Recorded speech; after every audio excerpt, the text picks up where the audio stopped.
آج دعائے ندبہ کے ترجمہ اور توضیح کے سلسلے کی دوسری گفتگو ہے جو ہم پیش کریں گے۔ اعوذ باللہ من الشیطان الرجیم، بسم اللہ الرحمن الرحیم، وبہ نستعین وہو خیر المعین، وصلی علی محمد وآلہ الطیبین الطاہرین، وعلی جمیع الانبیاء والمرسلین والشہداء والصدیقین وعباد اللہ الصالحین، اللہم عجل ولیک الفرج وجعلنا من خیر اعوانہ وانصارہ وشیعتہ واحبائہ۔ اپنے تمام محترم ناظرین کی خدمت میں سلام عرض کرتا ہوں اور ایک بار پھر دعائے ندبہ لے کر آپ کی خدمت میں حاضر ہیں۔ جیسا کہ میں نے پچھلی گفتگو میں بھی عرض کیا تھا کہ دعائے ندبہ الحمدللہ ہمارے معاشرے میں ایک مرسوم دعا کی صورت میں ظاہر ہو چکی ہے، اور اکثر مساجد امام بارگاہوں میں اور گھروں میں بھی مومنین مومنات اس دعا کی تلاوت فرماتے ہیں۔ تو اسی سلسلے میں اس دعا کا ترجمہ اور مختصر سی توضیح وضاحت آپ کی خدمت میں لے کر حاضر ہوئے ہیں۔ گزشتہ گفتگو میں ہم نے اسی دعائے ندبہ کے آغاز سے انبیاء کا جو ذکر تھا وہ آپ کی خدمت میں پیش کیا تھا۔ عرض کیا تھا کہ سب سے پہلے خدا و تعالی کی حمد و ثنا، پھر محمد و آل محمد علیہ السلام پر درود اور سلام، اور پھر اولیاء کا تذکرہ تھا۔ چونکہ ولی اللہ الاعظم کا ذکر کرنے جا رہے ہیں ہم اس دعا سے، تو اس سے پہلے جو اولیاء تشریف لائے اس دنیا میں ان کا اجمالی طور پر ذکر دعا میں کرتے ہیں۔ ان کے اوپر اللہ کی عطا کردہ نعمتوں کا ذکر ہے، اور ان کے بھیجے جانے کا مقصد یہاں بتایا گیا، بلکہ مقاصد جو 5 مقصد دعائے ندبہ نے ہمیں بتائے کہ ان کو بھیجا اللہ تعالیٰ نے اس لیے بھیجا ان کو کہ حق کی ترویج کی جا سکے، دین کو قائم کرنے کے لیے، لوگوں پر اتمام حجت کے لیے، حق اپنی جگہ سے زائل نہ ہونے پائے، حق کو اس کا مقام ملا رہے، باطل غالب نہ آئے، اور کل کوئی یہ نہ کہے کہ خدایا تو نے اگر ہمارے پاس رسول بھیجا ہوتا، تعلیمات بھیجی ہوتی، ہم ان کی پیروی کرتے، آج ہم ذلیل و رسوا نہ ہوتے۔ تو یہاں انبیاء علیہ السلام سے چلتے چلتے پھر کل اس دن عرض کیا تھا آپ کی خدمت میں کہ امر منتہی ہوا آخر آ کر ختمی مرتبت حضرت محمد مصطفیٰ صلی اللہ علیہ وآلہ وسلم پر، کہ ان کو خدا و تعالی نے اپنے انبیاء کا سردار بنا کے بھیجا، جو آج یہاں سے ہم آپ گفتگو شروع کریں گے کہ فَقَانَ كَمَنْ تَجَبْتَهُ سَيِّدَ مَنْ خَلَقْتَهُ، وہ ایسے ہی تھے جیسا کہ تو نے انہیں سردار بنایا، سید بنایا، آقا بنایا، من خلقتا، جس کو تو نے خلق کیا، یعنی تمام مخلوقات کا سید اور سردار تو نے ان کو بنایا، اور وہ واقعاً ایسے ہی تھے، یعنی وہ جس طرح جس منصب اور جس مقام کے لیے تو نے ان کا انتخاب کیا وہ واقعاً اس کے لائق تھے۔ وَصَفْوَةَ مَنِ اسْتَفَيْتَ، جس کو بھی تو نے چنا، ان چنے ہوئوں میں سے وہ سب سے بہترین چنے ہوئے تھے، یعنی تیرے چنے ہوئے لوگوں میں سے بھی وہ سب سے بہترین چنے ہوئے تھے، یعنی انبیاء علیہ السلام میں بھی وہ سب سے بہترین نبی تھے۔ وَأَفْضَلَ مَنِ اجْتَبَيْتَ، اور جن کو بھی تو نے انتخاب کیا ان منتخب بندوں میں بھی یہ سب سے افضل تھے، سب سے زیادہ فضیلت والے تھے۔ وَأَكْرَمَ مَنِ اعْتَمَدْتَ، اور جن پر تو نے اعتماد کیا، بھروسہ کیا، ان میں بھی یہ سب سے بہترین تھے۔ یعنی ہر نبی جس مقصد اور جس کام کے لیے اللہ نے اس کو بھیجا اور اس پر بھروسہ کیا وہ اس بھروسے پہ پورا اترا، لیکن یہ ان میں سب سے بہترین تھے۔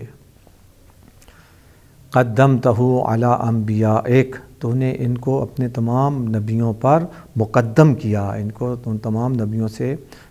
بلند رتبہ عطا کیا۔ وبعثتہ الی الثقلین من عبادک، اپنے بندوں میں سے جن و انس دونوں کی طرف تو نے ان کو بھیجا۔ وأوطأتہ مشارقک ومغاربک، اور تو نے اپنے مشارق اور مغارب کو اس نبی کے لیے اس نبی کے قدموں میں قرار دیا، یعنی ہر چیز جس طرف یہ رخ کرتے تھے فتح ان کے قدم چومتی تھی۔ مشارق اور مغارب قرآن میں بھی ہے، رب المشرقین بھی آیا ہے، رب المشارق بھی آیا ہے۔ تو یہ مشارق اور مغارب کی جو تفسیر بیان کی گئی ہے مفسرین نے وہ یہ ہے کہ اگر آپ غور کریں تو سورج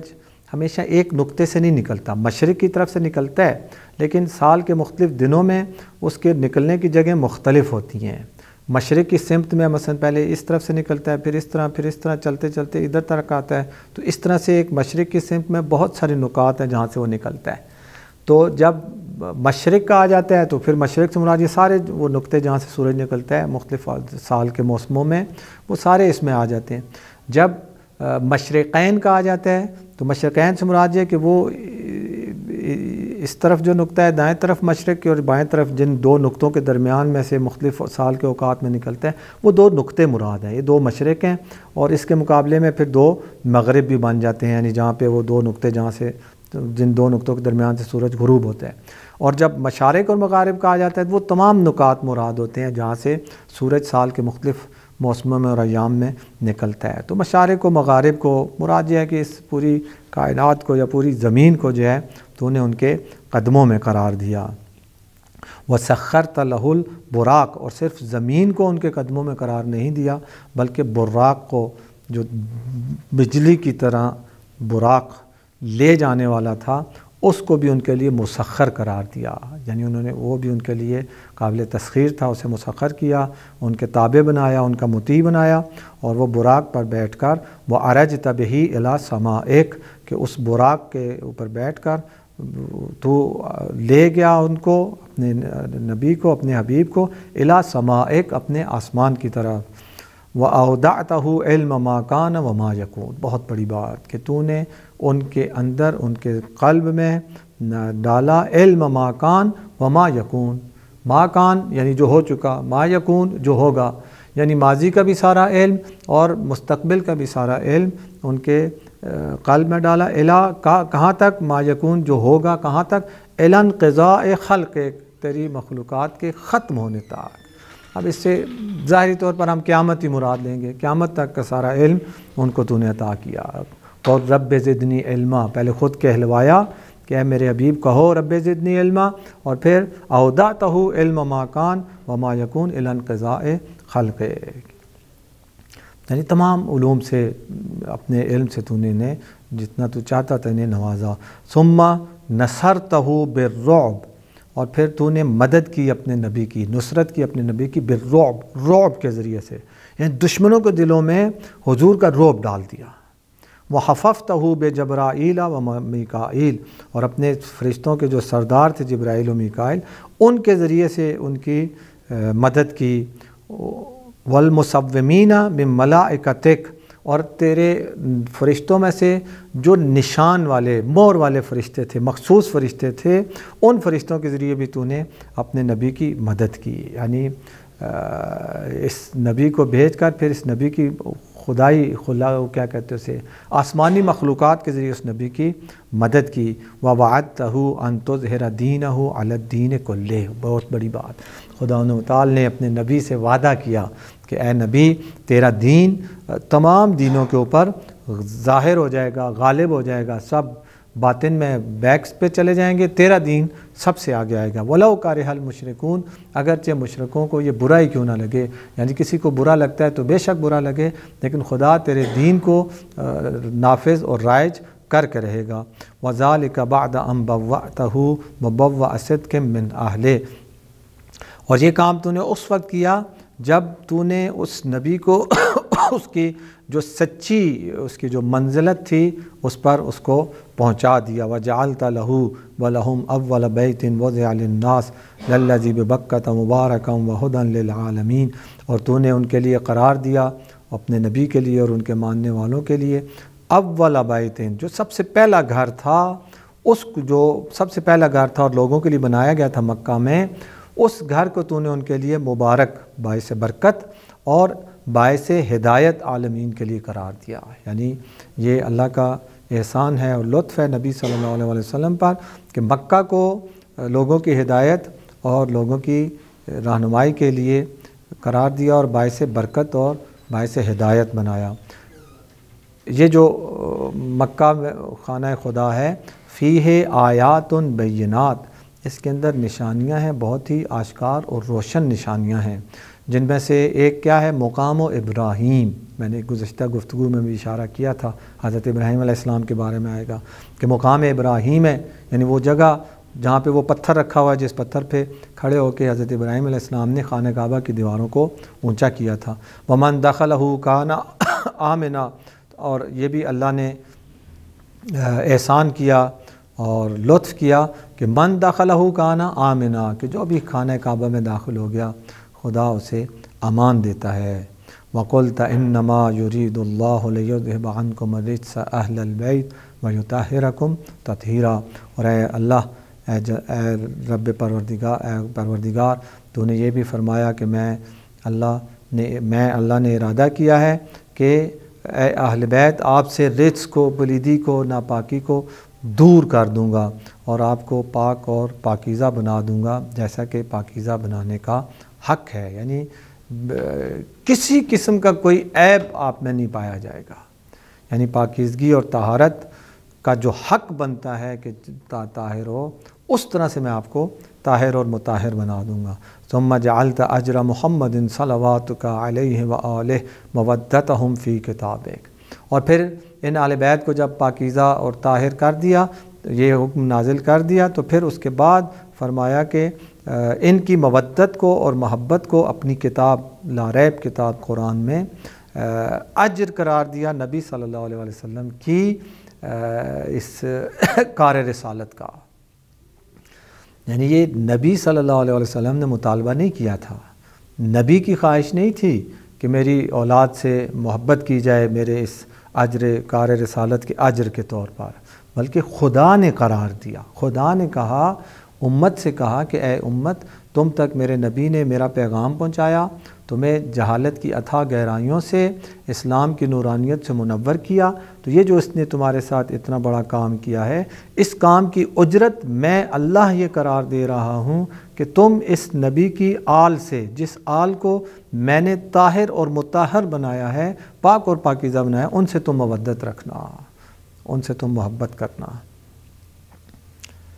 فَقُلْتَ قُلْ لَا أَسْأَلُكُمْ عَلَيْهِ أَجْرًا إِلَّا الْمَوَدَّةَ فِي الْقُرْبَى، کہ تو نے کہا قرآن میں کہ اے نبی ان کو کہو لا أَسْأَلُكُمْ عَلَيْهِ أَجْرًا، میں اس کار رسالت پر تم سے کوئی اجر نہیں مانگتا، إِلَّا الْمَوَدَّةَ فِي الْقُرْبَى، مگر یہ کہ میرے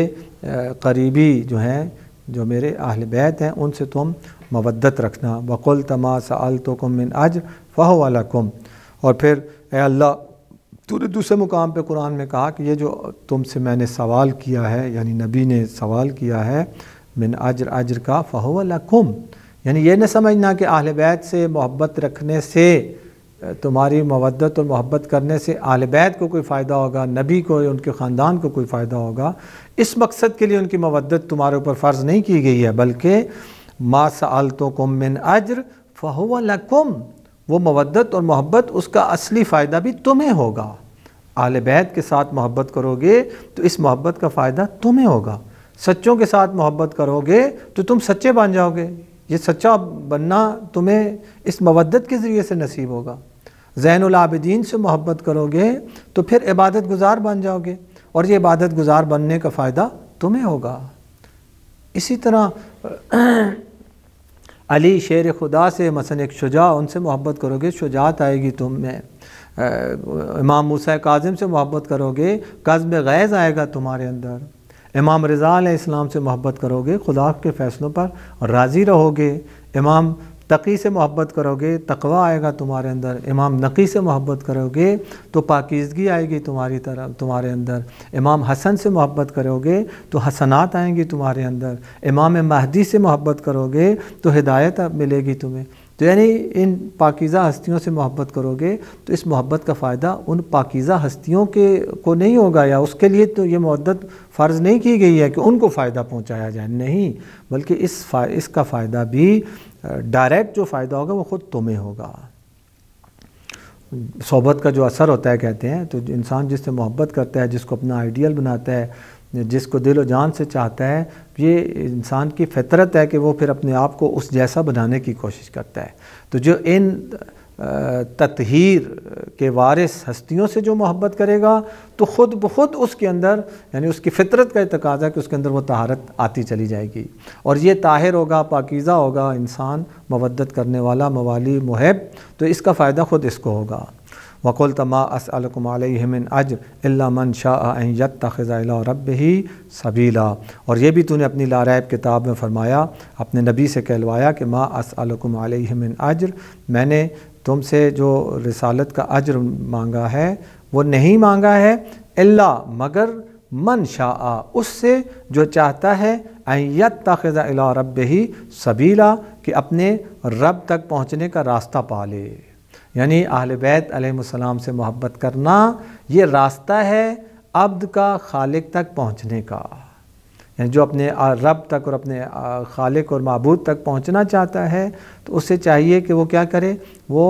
محمد و آل محمد علیہ السلام سے مودت رکھے۔ تو پس وجہ بھی آپ کی خدمت میں عرض کر دی کہ اس سے پہلے کہ جو ان پاک و پاکیزہ ہستیوں سے محبت کرے گا تو خود بخود یہ بھی پاک و پاکیزہ ہوتا چلا جائے گا، اور جو بھی پاک و پاکیزہ ہوگا اس کے لیے پھر خدا تک پہنچنا آسان ہو جائے گا۔ فَكَانُوا هُمُ السَّبِيلَ إِلَيْكَ وَالْمَسْلَكَ إِلَىٰ رِضْوَانِكَ، کہ بے شک یہ اہل بیت علیہ السلام یہ سب راستہ ہیں تیری طرف، وَالْمَسْلَكَ إِلَىٰ رِضْوَانِكَ، اور یہ تیری رضوان یعنی تیری رضایت، تیری خوشنودگی تک پہنچنے کا ذریعہ ہیں، یعنی اہل بیت کے ذریعے سے انسان خدا کی خوشنودگی حاصل کر سکتا ہے، اہل بیت علیہ السلام کے ذریعے سے انسان اپنے رب کا قرب حاصل کر سکتا ہے۔ فَلَمَّا انْقَضَتْ أَيَّامُهُ أَقَامَ وَلِيَّهُ عَلِيَّ بْنَ أَبِي طَالِبٍ صَلَوَاتُكَ عَلَيْهِمَا وَآلِهِمَا هَادِيًا، جب تیرے اس حبیب اور نجیب نبی کی مدت ایام زندگی تمام ہوئے اس زمین پر، تو اقامہ ولیہ، تو انہوں نے اپنا ولی بنایا، اپنا خلیفہ بنایا، اپنا جانشین بنایا علی ابن ابی طالب کو، صلواتک علیہما، تیرا درود ہو ان دونوں پر، وآلہما، ان دونوں کی آل پر، اپنا ولی اور جانشین علی کو بنایا جو ہادی ہیں، ہدایت کرنے والے تھے نبی صلی اللہ علیہ وسلم کے بعد امت کے لیے اور بنی نوع بشریت کے لیے ہادی کا کردار ادا کرنے والے تھے، ہدایت دینے والے تھے۔ اذ کان هو المنذر، چونکہ وہ انذار کرنے والے تھے، ڈرانے والے تھے اللہ کے عذاب سے۔ وَلِكُلِّ قَوْمٍ ہاد، ہر قوم کے لیے خدا کی طرف سے کوئی نہ کوئی ہادی ہوتا ہے، یہ بھی قرآن کی آیت ہے۔ دعائے ندوہ میں آپ کو بہت ساری آیات یہ شروع میں ملیں گی، تو یہ ہر قوم کے لیے ہادی ہوتا ہے، اور رسول چونکہ جا رہے تھے تو اب پیچھے جو قوم تھی امت مسلمہ ان کے لیے ہادی کی ضرورت تھی، تو وہ ہادی علی علیہ السلام کو بنایا۔ فقال والملأ اماما، بس آپ نے کس طرح سے ان کو اپنی جگہ پہ قائم کیا کہ آپ نے فرمایا والملأ اماما، کہ عوام ان کے سامنے تھی، ٹھاٹھے مارتا سمندر تھا مسلمانوں کا، مرد و زن کا، اور وہاں پہ حضور نے فرمایا من کنت مولاہ فہذا علی مولا، یعنی یہ دعائے ندوہ کا جملہ اشارہ ہے وہی میدان غدیر والے اس واقعے کی طرف کہ سب کے سامنے ہزاروں اور 1,20,000 تک مثلا جو تعداد بتائی گئی ہے، تو ان سب کے سامنے فرمایا کہ من کنت مولا ہو فعلی مولا، میں رسول جس کا مولا ہوں اس کا علی مولا ہے۔ اب مولا کے ترجمے میں مختلف تاریخ میں اور رد و بدل کیے گئے، مختلف معنی بیان کیے گئے، چونکہ بہرحال عربی کی یہ خصوصیت ہے کہ ایک لفظ کے بہت سارے معنی ہوتے ہیں، تو وہ کسی نے کوئی احتمال دیا، کسی نے کوئی دیا، تو ہم یہاں پہ یہی عرض کریں گے کہ جس معنی میں رسول مولا ہیں اسی معنی میں علی مولا ہیں۔ یہ نہیں ہو سکتا رسول کہ جس کا میں مولا ہوں، یہاں مولا سے مراد کچھ اور ہو، اس کا علی مولا ہے، وہاں مولا سے علی کی نسبت مولا سے مراد کچھ اور ہو۔ مثلا جس کا میں مولا ہوں یعنی میں جس کا سرپرست ہوں، اور اس کا علی مولا ہے یعنی علی اس کا دوست ہے، تو یہ نہیں کہ ایک جگہ مولا سے مراد یہ، دوسری جگہ مولا سے مراد وہ، بس یہی کہیں گے کہ جو مولا سے مراد رسول ہیں وہی مولا سے مراد علی علیہ السلام بھی ہیں، تو یقیناً سرپرست۔ پہلے پوچھا بھی کیا میں تمہارے اوپر تمہاری جانوں سے زیادہ اولویت نہیں رکھتا، تو سب نے کہا کہ بالکل آپ اولویت رکھتے ہیں۔ تو اسی پوچھ کے پھر کہا کہ جس کا میں مولا ہوں اس کا علی مولا، یعنی جس کی جان پر میں اس سے زیادہ حق رکھتا ہوں اس کی جان پر، علی بھی اس سے زیادہ حق رکھتے ہیں۔ اللہم وال من والا، خدایا محبت کر اس سے جو علی سے محبت کرے، وعاد من عادا، خدایا دشمن رکھ اسے جو علی کو اپنا دشمن سمجھتا ہے، وانصر من نصرہ، جو علی کی مدد کرے تو بھی اس کی مدد کر، واخذل من خذلہ، اور جو علی کو چھوڑ دے تو بھی اسے چھوڑ دے، جو علی کا ساتھ دے تو بھی اس کا ساتھ دے، وانصر من نصرہ، جو علی کا ساتھ دے تو بھی اس کا ساتھ دے، واخذل من خذلہ، جو علی کو چھوڑ دے تو بھی اسے چھوڑ دے، وقال من کنت انا نبیہ فعلی امیرہ، اور یہ بھی فرمایا کہ جس کا میں نبی ہوں، جو مجھے نبی پر مانتا ہے، جو میری رسالت اور نبوت کا کلمہ پڑھتا ہے، فعلی امیرہ، یاد رکھو علی اس کا امیر ہے، علی اس کا حاکم ہے، علی اس کا سربراہ ہے۔ وقال انا وعلی من شجرۃ واحدہ وسائر الناس من شجر شتیٰ، میں اور علی ایک ہی درخت سے ہیں، یعنی ہماری جڑ، ہماری بنیاد، ہماری اساس ایک ہی ہے، وسائر الناس من شجر شتیٰ، اور باقی سب لوگوں کی اساس اور بنیاد الگ ہے اور ہے، میری اور علی کی بنیاد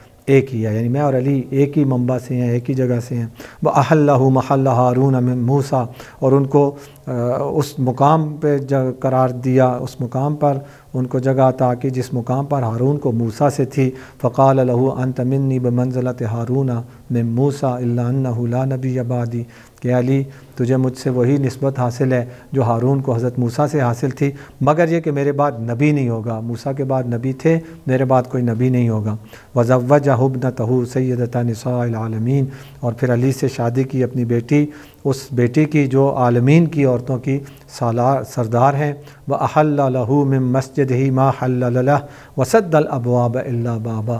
اور مسجد کے لیے مسجد کے اندر ان کے لیے وہی چیز حلال قرار دی جو ان کے اپنے لیے تھی، اور باقی سب کا دروازہ بند کر دیا، لیکن علی کا دروازہ کھلا رکھا۔ اس مشہور تاریخی واقعے کی طرف اشارہ کہ مسجد کے اطراف میں جو اصحاب کے گھر تھے تو سب کے گھروں کا ایک دروازہ مسجد میں کھلتا تھا کہ گھر سے سیدھے مسجد میں آ جاتے تھے، تو پھر یہ حکم آیا کہ سب کے دروازے بند کر دیں، صرف رسول کا دروازہ مسجد میں کھلا رہے گا اور علی کا دروازہ مسجد میں کھلا رہے گا، اس کے علاوہ باقی سارے دروازے بند کر دیں، اور سب جو ہیں وہ اس مسجد کا جو مین مرکزی دروازہ ہے اس دروازے سے اپنے گھروں سے نکل کے گلی سے ہو کر وہاں سے مسجد میں داخل ہوں گے۔ تو یہ بھی ایک بہت بڑی فضیلت تھی، عظمت تھی، اور اشارہ ہے اس طرف کہ جو چیز رسول کے لیے ہے وہی چیز علی ابن ابی طالب کے لیے، یہ کہ نبوت نہیں ہے، وہ خود بھی حضور نے بھی کہہ دیا کہ رسول نبی ہیں، علی نبی نہیں ہے۔ ثم اودعہ علمہ و حکمتہ، اور پھر اپنا سارا علم اور اپنی ساری حکمت علی علیہ السلام کو عطا کی۔ اوپر ہم نے کل آپ کی خدمت میں ظاہراً عرض کیا تھا کہ اللہ نے اپنا سارا علم ما یکون اور ما کان، اللہ نے اپنا علم جو ہے ما یکون اور ما کان علم جو ہے وہ علی علیہ السلام حضور صلی اللہ علیہ وسلم کو عطا کیا، اور پھر حضور جب اس دنیا سے جا رہے تھے تو انہوں نے اپنا وہ سارا علم اور اپنی ساری حکمت علی علیہ السلام کو عطا کی، اس جملے کے ساتھ فقال انا مدینۃ العلم وعلی بابھا فمن اراد العلم مدینۃ والحکمۃ فلیأتھا من بابھا، کہ میں علم اور حکمت کا میں علم کا شہر ہوں اور علی اس کا دروازہ ہے، پس جو بھی اس شہر کو چاہتا ہے، اس شہر میں آنا چاہتا ہے، جو بھی میری حکمت کو چاہتا ہے، فلیأتھا من بابھا، اس کو چاہیے کہ اس دروازے سے آئے، یعنی رسول کے علم تک پہنچنا ہے، رسول کی حکمت تک اگر پہنچنا ہے تو علی کے ذریعے سے آپ رسول کے علم اور رسول کی حکمت تک پہنچ سکتے ہیں۔ ثم قال انت اخی و وصی و وارثی لحمک لحمی لحمک من لحمی و دمک من دمی، اور پھر یہ بھی فرمایا کہ تو میرا بھائی ہے، تو میرا وصی ہے، تو میرا وارث ہے، تیرا گوشت میرا گوشت میرے گوشت سے ہے، تیرا خون میرے خون سے ہے، وسلمک سلمی، تیرا دوست میرا دوست ہے، وحربک حربی، اور تجھ سے لڑنے والا مجھ سے لڑتا ہے، والایمان مخالط لحمک و دمک کما خالط لحمی و دمی، اور ایمان اسی طرح سے تمہارے گوشت اور تمہارے خون کے ساتھ مخلوط ہے جس طرح سے وہ میرے گوشت اور میرے خون کے ساتھ مخلوط ہے، یعنی جتنا میرا ایمان کے ساتھ مضبوط رشتہ ہے اتنا ہی علی تیرا بھی ایمان کے ساتھ مضبوط رشتہ ہے۔ وَأَنْتَ غَدًا عَلَى الْحَوْضِ خلیفتی، کل تو حوض کوثر پر میرا خلیفہ ہوگا، میرا جانشین ہوگا۔ وَأَنْتَ ثِقَتِي وَأَنْتَ تَقْضِي دَيْنِي وَتُنْجِزُ عِدَاتِي، تو میرے قرضے بھی ادا کرے گا اور تو میرے وعدوں کو بھی پورا کرے گا۔ وَشِيَعْتُكَ عَلَى مَنَابِرَ مِن نور، اور تیرے جو شیعہ ہوں گے وہ نور کے ممبروں پر ہوں گے، ان کے چہرے روشن ہوں گے، اور وہ جنت میں میرے ارد گرد ہوں گے اور میرے ہمسائے ہوں گے۔ خدا و تعالی سے دعا ہے کہ محمد و آل محمد علیہ السلام کے ساتھ متمسک ہونے کی اور اس سلسلہ ہدایت کے ساتھ جڑے رہنے کی ہم سب کو توفیق عطا فرمائے، اور قیامت کے دن بھی اسی پرچم اہل بیت کے سائے میں ہمیں معشور ہونے کی اور جنت میں جانے کی توفیق عطا فرمائے۔ ان دعاؤں کے ساتھ آپ سے اجازت چاہتے ہیں۔ والسلام علیکم ورحمۃ اللہ۔